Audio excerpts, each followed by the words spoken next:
Donc, je disais ceci, que la Bible dit que le témoignage de Jésus, c'est l'esprit de prophétie. Vous voyez? Tous les prophètes ont parlé du Messie. Tous. En fait, toute la Bible est le témoignage de Jésus. Depuis les prophètes, dans les psaumes, tout parle de Jésus. On va lire Ésaïe 9 tout à l'heure, mais prenons d'abord Ésaïe. Prenons d'abord Ésaïe 9. On va lire ça, et puis après, on va lire dans le livre de Luc, au chapitre 24. Regardez ça. Donc, le verset 5. Car un enfant nous est né, un fils nous est donné, et la domination reposera sur son épaule. Vous avez entendu? Un enfant nous est né, un fils nous est donné. Oui, il nous est donné, il est à nous. Vous entendez ça, bien-aimé? Le Christ est à toi. Il nous est donné. Dieu nous l'a donné. Il est à nous. Maintenant, cet enfant, il est spécial. Il vient avec une domination. Oui, avec une domination. Et ce qui est de particulier avec sa domination, c'est qu'on dit, sa domination va reposer sur son épaule. Vous avez entendu? Vous avez vu ça, bien-aimé? Et on l'appellera admirable. Vous avez vu? Conseiller. Dieu puissant. Oh, quel enfant! L'enfant qui est né, il est Dieu? Oui. Et pas n'importe quel Dieu. Le Dieu tout-puissant. Le Dieu tout-puissant se présentant aux hommes comme un bébé. Non seulement cela, il est le Père éternel. Oh là là, le Père éternel. Vous savez très bien que le Père éternel, c'est Dieu, n'est-ce pas? Le Père éternel s'est fait un corps. Il est venu visiter le monde. Car Dieu était en Christ. Oui, réconciliant le monde avec lui-même. N'est-ce pas? Alléluia. Donc, c'est un fils particulier qui nous est donné. Ésaïe, il a été connecté à la vision messianique. Mais il n'était pas le seul. Parce que si vous regardez dans les Écritures, vous allez voir que le témoignage du Christ a été porté par beaucoup. Alors, on va prendre par exemple dans... on va prendre Luc.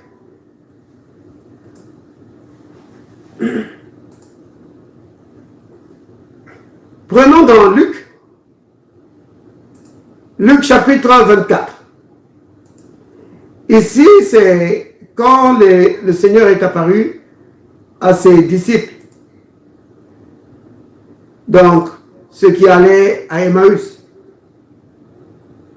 Ils étaient sur le chemin d'Emmaüs. Et il va leur parler.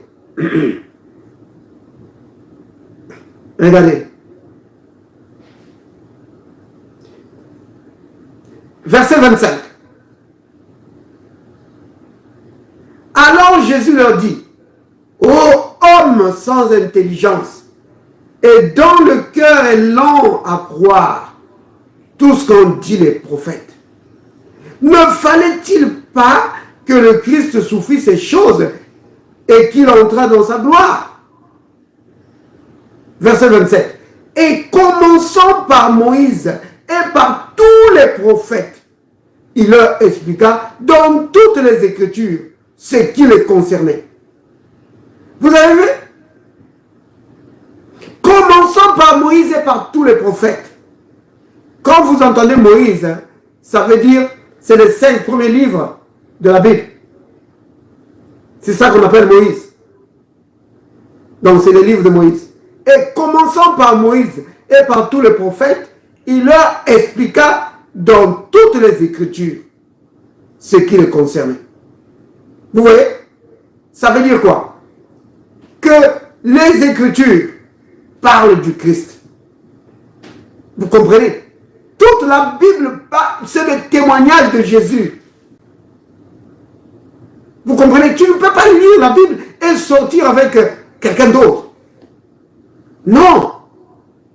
Quand tu lis la Bible, depuis la Genèse jusqu'à l'Apocalypse, c'est le témoignage de Jésus.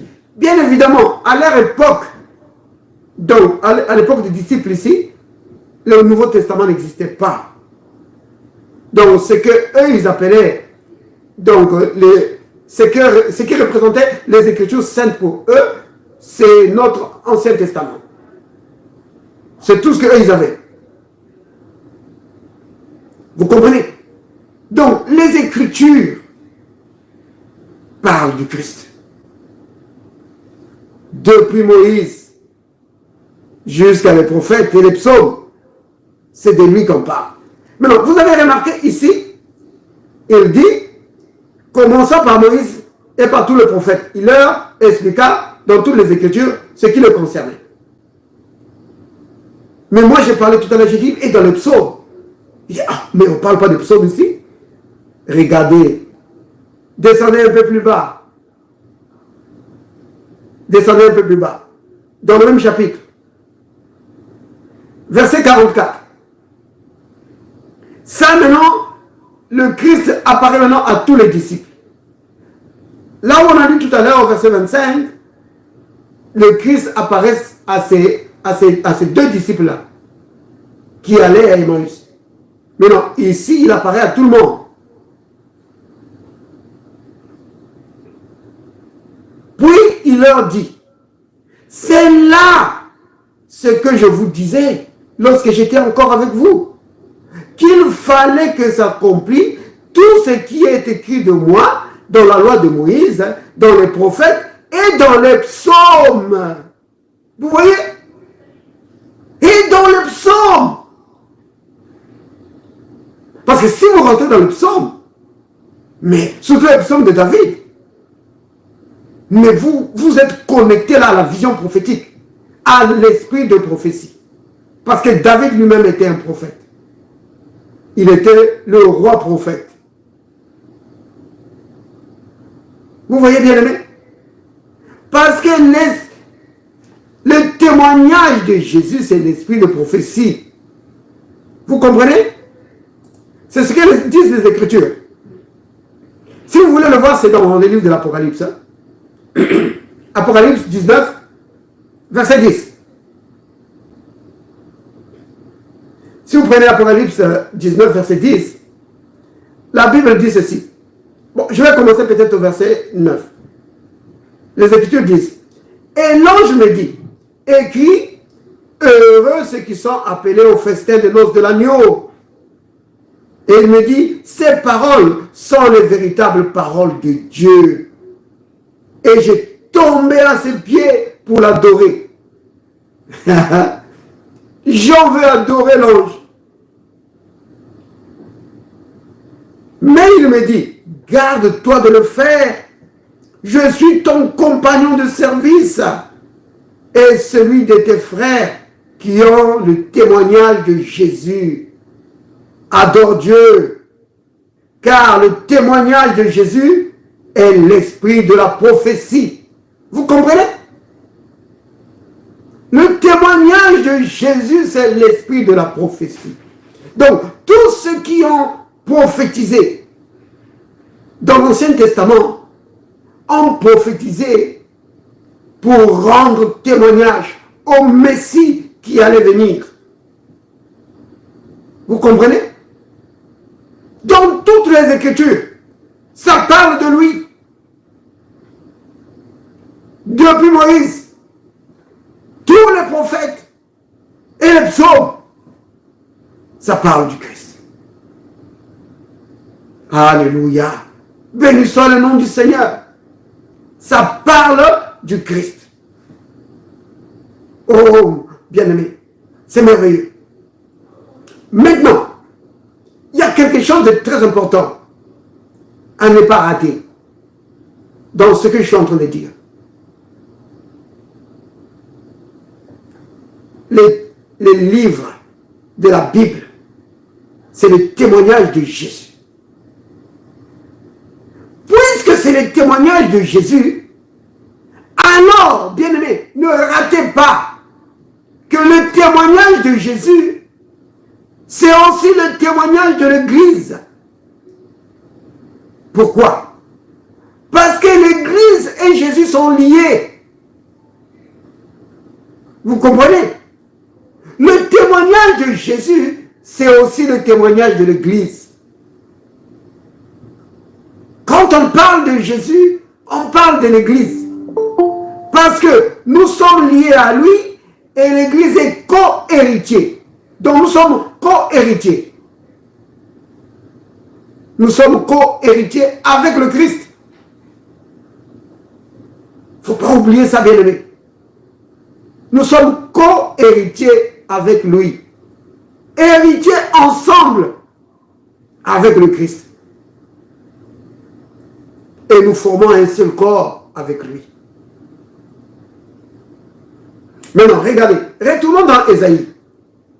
Ésaïe 9, verset 5. Il y a beaucoup à dire dessus. Si nous retournons dans Ésaïe 9, verset 5, bien, regardez ça.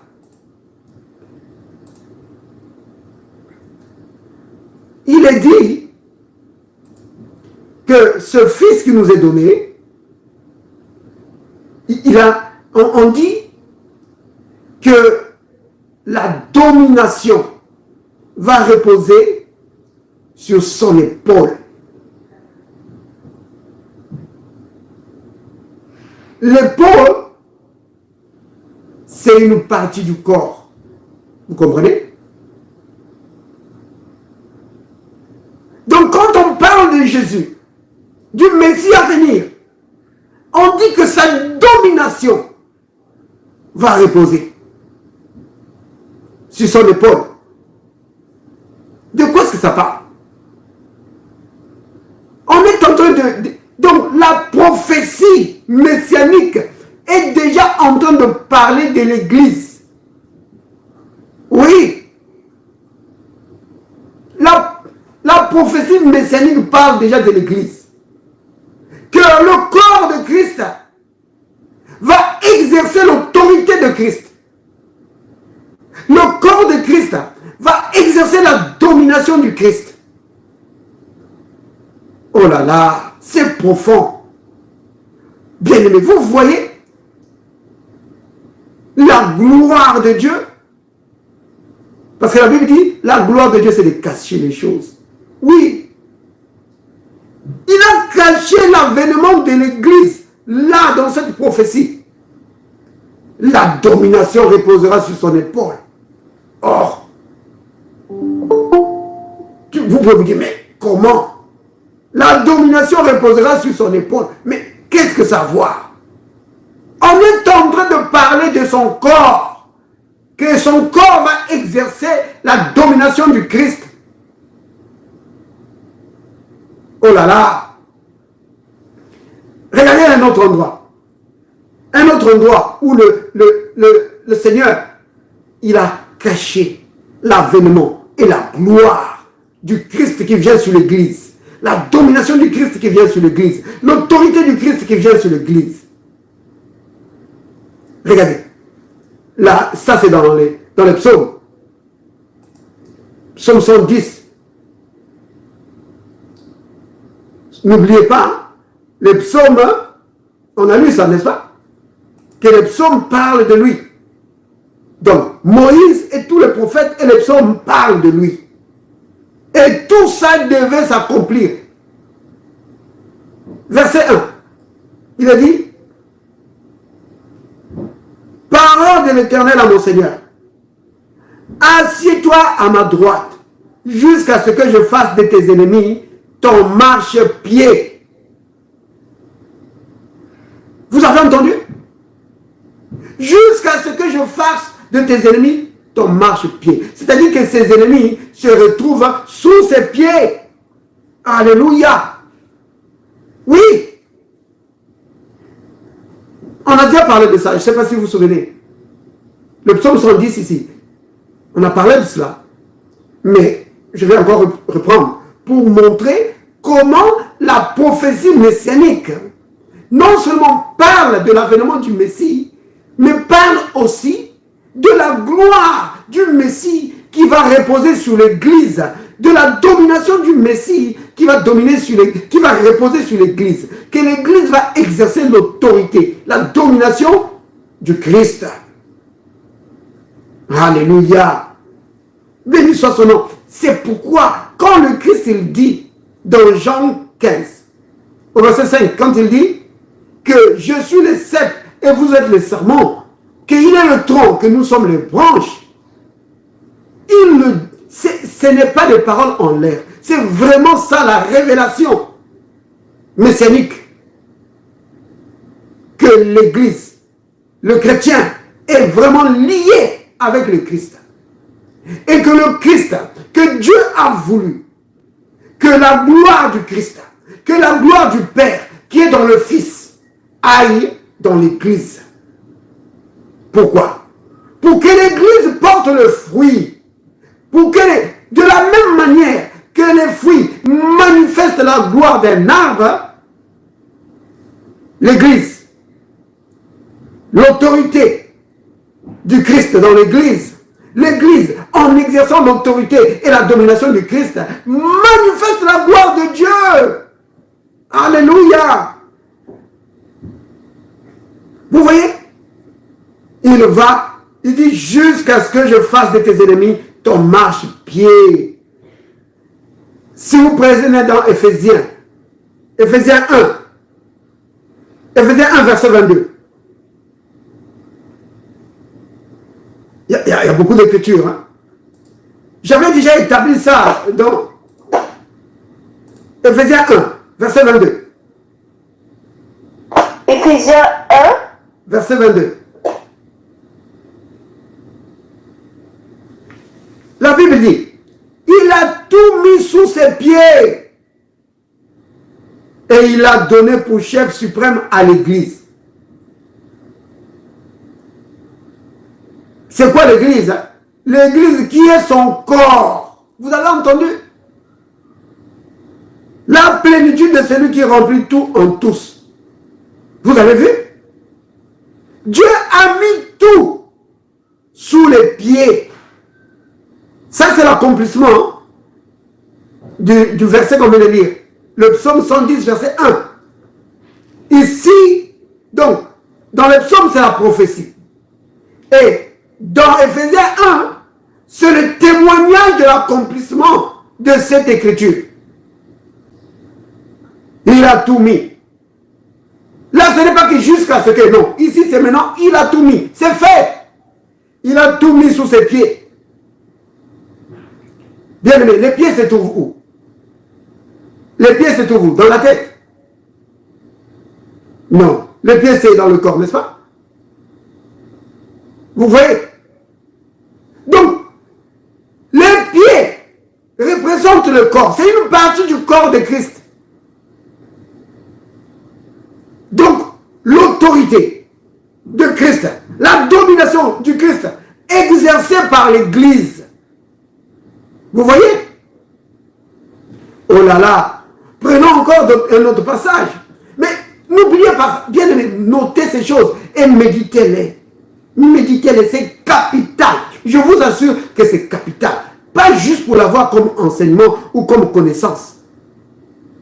Mais pour que ça devienne une partie de toi-même. Pour édifier ta foi. Pour que tu saches que la domination de Christ, l'autorité de Christ repose sur toi. Que Christ veut que tu exerces son autorité. Vous comprenez? Jean 14, verset 12. Le Christ, il dit que ceux qui vont croire en lui vont faire les mêmes œuvres que lui. Vous comprenez? Pourquoi? C'est parce que son désir, le désir de Dieu, Dieu a voulu que le corps de Christ, qui est formé de tous les croyants, n'est-ce pas? Vous le savez, n'est-ce pas? Le corps de Christ est formé de tous les croyants. On va prendre l'écriture tout à l'heure. Donc, Dieu a voulu que le corps de Christ exerce l'autorité de Christ. Vous voyez? La gloire du Père a été déversée dans le Fils. Et le Fils l'a déversée dans l'Église. C'est comme ça. C'est Dieu qui l'a voulu comme ça. L'autorité suprême du Dieu le Père que le Fils a exercé. Le Fils a donné à l'Église ce privilège d'exercer ton autorité. Ce privilège d'exercer sa domination. Alléluia. Oui. Dieu a mis tout sous ses pieds. Alléluia. Oh, il y a beaucoup de passages, bien aimés. Maintenant, on peut prendre dans Hébreu. Dans Hébreu aussi, on dit la même chose. Dans Hébreu 1, on dit la même chose. On parle du corps de Christ. Que tous ses ennemis sont sous ses pieds. Donc, c'est-à-dire, c'est l'Église. L'Église domine. Donc, la victoire du Christ, c'est notre victoire. Bien, mais vous comprenez pourquoi dans Jean 16, au verset 33, il dit, vous aurez des tribulations dans le monde. Il dit, mais prenez courage. Ne vous découragez pas. Parce que moi, j'ai vaincu le monde. Et puisque vous et moi, nous formons qu'un seul corps, oh là là. Donc ma victoire, c'est votre victoire. Ma domination, c'est votre domination. Mon autorité, c'est votre autorité. Bien-aimé, c'est ça l'évangile véritable. L'évangile véritable, c'est ça. Vous comprenez? L'évangile véritable, c'est ça. Ce n'est pas de dire, oh, aie pitié de nous pauvres pécheurs. Aie pitié de nous pauvres pécheurs jusqu'à la fin de nos jours. Aie pitié de nous pauvres pécheurs. Nous qui sommes dans ce monde pour souffrir. Aie pitié de nous. Non. Non, bien-aimé. Ésaïe 9, 5 proclame non seulement la venue du Christ, mais ça proclame également l'avènement de l'Église. Mais une Église triomphante. Pourquoi une Église triomphante? Parce que la domination du Christ repose sur cette Église-là. Parce que cette Église exerce la domination du Christ. Cette Église exerce l'autorité du Christ. Dans Jean 17, au verset 22, le Christ dit, alors qu'il parlait au Père, il dit, je leur ai donné la gloire que tu m'as donnée. Hey! La gloire du Père qu'il a donnée au Fils. Le Fils a déversé ça sur l'Église. Alléluia. Pas étonnant qu'il ait dit dans Marc 16, au verset 17. Il dit, voici les signes, le miracle, le surnaturel, l'autorité qui va accompagner ceux qui vont croire en moi. En mon nom, ils domineront sur les démons. C'est ça. Il dit, oh non frère, mais il est marqué, ils chasseront les démons. Oui, mais si tu ne domines pas sur les démons, tu ne peux pas les chasser. Hein? Quand il dit ils chasseront les démons, ça veut dire qu'ils vont dominer sur les démons. C'est ce que ça veut dire. Vous voyez? Un autre passage où il l'a dit, c'est dans Luc 10 au verset 19. Il dit, voici, je vous ai donné le pouvoir, l'autorité. Vous voyez? Exousia. De marcher sur les serpents et les scorpions et sur toute la puissance de l'ennemi. Et rien ne pourra vous nuire. Oh, béni soit le nom du Seigneur. Il dit, rien ne pourra vous nuire. Rien. Rien ne pourra vous nuire. Aujourd'hui, quand tu dis ça devant le chrétien moyen, il va dire, oh frère, tu exagères. Tu exagères, frère. Non, ça ne vient pas de moi. C'est le Christ qui le dit. Que ceux qui croient en lui vont exercer, vont dominer. Et cela a été annoncé à l'avance. Donc, quand vous voyez les prophéties parlant de l'avènement du Messie, ne voyez pas seulement le Messie. Ça parle aussi de toi et de moi. Vous comprenez? Ça parle aussi de toi et de moi, bien-aimé. Oh, béni soit le nom du Seigneur. Oui, ça parle de toi et de moi. Comme dans Éphésiens qu'on a lu tout à l'heure. Il dit, il a mis tout sous ses pieds. Et il a donné pour chef suprême à l'Église, qui est son corps. Vous voyez cette précision-là? On dit, il a tout mis sous ses pieds. Et il a donné pour chef suprême à l'Église. Chef suprême à l'Église ici, bien aimé, ça veut dire la tête. Vous, si vous voulez le voir, c'est dans Colossiens 1, au verset 18. Dans Colossiens 1, verset 18,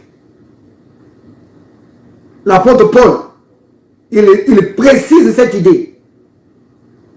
Colossiens 1, verset 18, il dit, Christ est la tête du corps de l'Église. Vous voyez? C'est la même chose ici dans Éphésiens, au verset 22. Éphésiens 1, verset 22. Vous voyez? Il est le chef suprême de l'Église, qui est son corps. Vous comprenez comment nous sommes liés? Lui est la tête et nous sommes le corps. Bien-aimés, quand on parle par exemple de la victoire de David, la victoire de David sur Goliath, la victoire de David sur le lion et l'ours, c'est qui avait vaincu? Est-ce que c'est seulement la tête de David? Non, c'est tout son corps. Vous voyez? C'est tout son corps.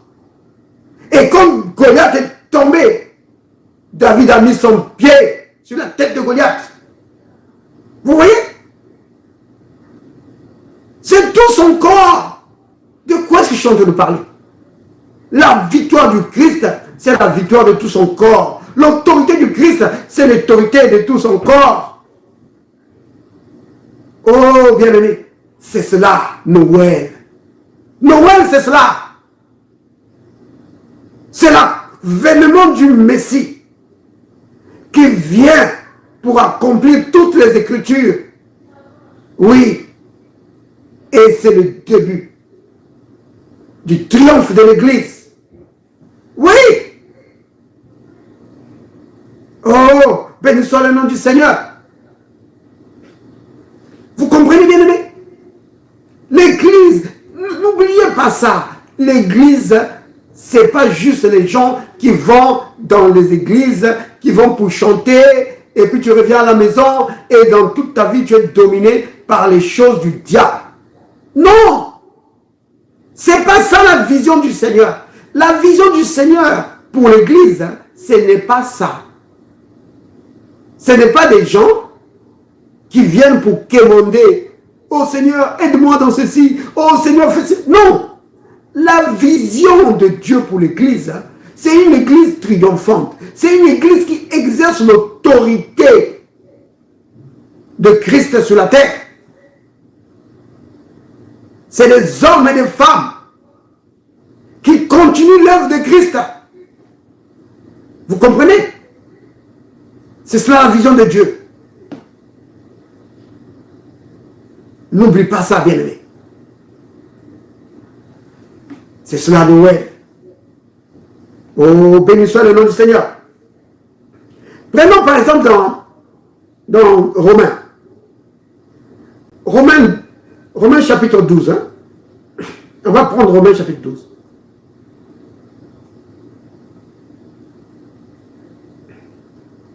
Romains quoi? Romains 12.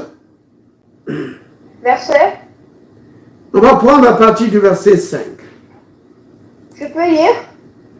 Oui, tu peux lire.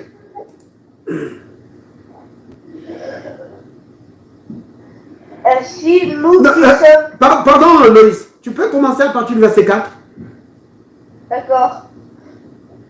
Car, comme nous avons plusieurs membres dans un seul corps, et que tous les membres n'ont pas la même fonction, ainsi, nous qui sommes plusieurs, nous formons un seul corps en Christ, et nous sommes tous membres les uns des autres. Vous avez entendu? Nous formons un seul corps en Christ. Nous qui sommes plusieurs, nous formons un seul corps en Christ. Vous entendez? Évidemment, comme dans un corps normal, chaque membre a sa place. Il y a les doigts, vous voyez? Il y a la main. Donc la main, ça regroupe les doigts. Et même parmi les doigts, chaque doigt a sa fonction. Par exemple, le pouce n'a pas le même rôle ou la même fonction que l'index, par exemple, ou l'auriculaire. Vous voyez? Ou l'annulaire. Chaque doigt a sa place et sa fonction. Par exemple, pour tenir les choses, c'est important. Vous savez, le pouce ici, c'est vraiment important. Chaque membre a sa place et sa fonction. Oui. C'est cela le corps de Christ. Et la tête de ce corps, c'est le Christ lui-même. Bien-aimé, c'est une réalité spirituelle. Ce n'est pas juste une façon de parler. Ce n'est pas juste une façon de parler. C'est une réalité spirituelle. Que quand tu reçois le Christ comme ton sauveur, tu deviens membre de ce corps-là. Donc, l'autorité qui appartient à ce corps devient ton autorité. Vous comprenez? La domination de ce corps, c'est ta domination à toi.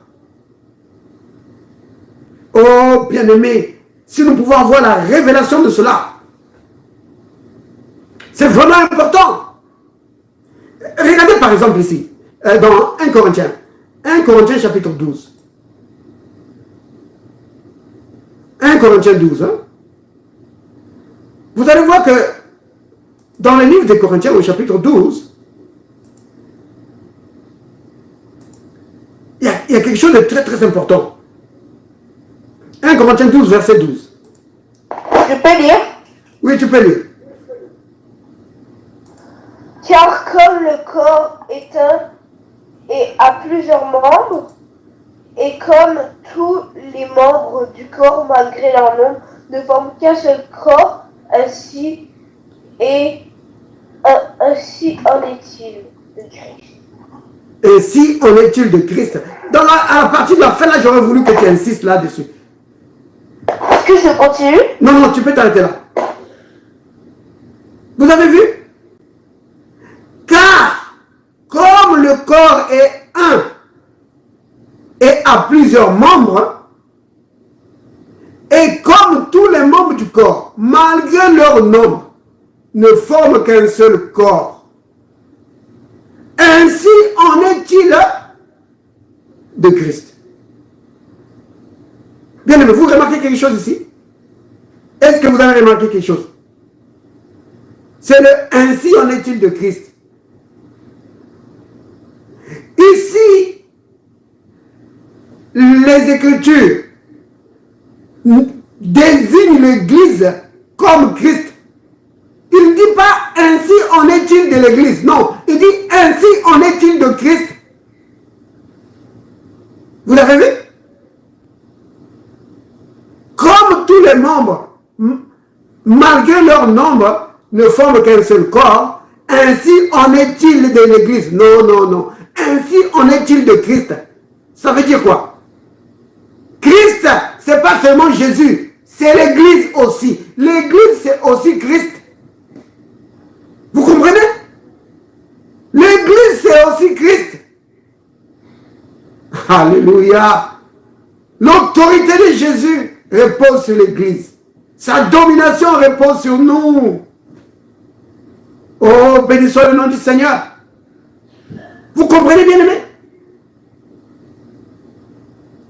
Donc, tu n'es pas destiné à une vie de victime. Non. Dieu t'a destiné à exercer l'autorité de Christ. Oh, il y a un passage que j'ai cité tout à l'heure. J'aime ce passage. On va le lire. C'est Jean 17, verset 22. J'aime beaucoup ça. Jean 17, verset 22. Le Christ dit, je leur ai donné la gloire que tu m'as donnée. Ah! Jean 17, bien aimé, n'oubliez pas, Jean 17, c'est le passage, c'est le chapitre du bilan. Le Christ est en train de faire le bilan de sa mission avant qu'il n'aille à la croix.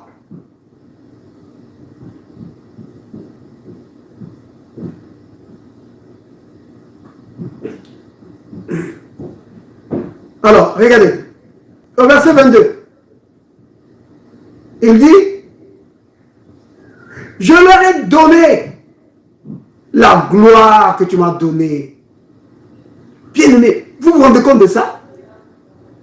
La gloire du Père qui est dans le Fils est passée sur l'Église. Vous comprenez? Donc, nous avons la même gloire que le Père et le Fils.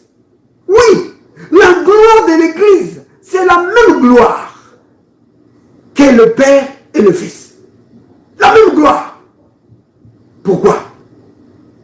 Parce que nous sommes destinés à manifester cette gloire dans ce monde. Vous comprenez? L'Église est destinée à exercer l'autorité et la domination du Christ dans ce monde pour manifester la gloire du Père. Alléluia. Béni soit le nom du Seigneur. Béni soit le nom du Seigneur. Oh là là. Que le Seigneur vous bénisse, bien-aimés. C'est cela Noël. Vous comprenez? Parler de Noël, c'est ça Noël. C'est se souvenir de la venue du Messie. Mais quand tu te souviens de la venue du Messie, n'oublie pas que ça parle aussi de l'Église, que les prophéties qui parlent du Messie parlent aussi de l'Église. Dès que tu vois qu'on parle d'une partie du corps, on est en train de parler de l'Église. Que le Seigneur vous bénisse, bien-aimés.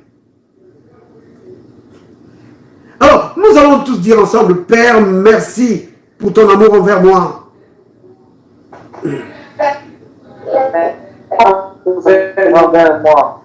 Merci d'avoir fait de moi un membre de ton corps.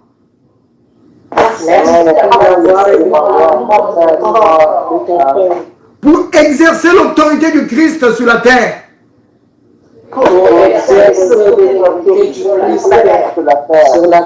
Pour continuer l'œuvre du Christ sur la terre.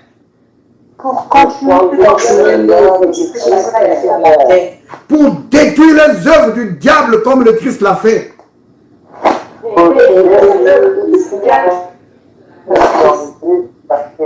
Pour manifester l'amour du Christ comme lui-même a fait cela.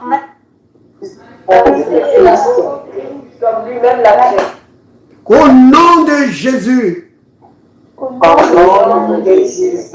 Amen. Soyez bénis, bien-aimés. En tout cas, moi j'ai vraiment eu beaucoup de plaisir à partager cela avec vous, bien-aimés. J'ai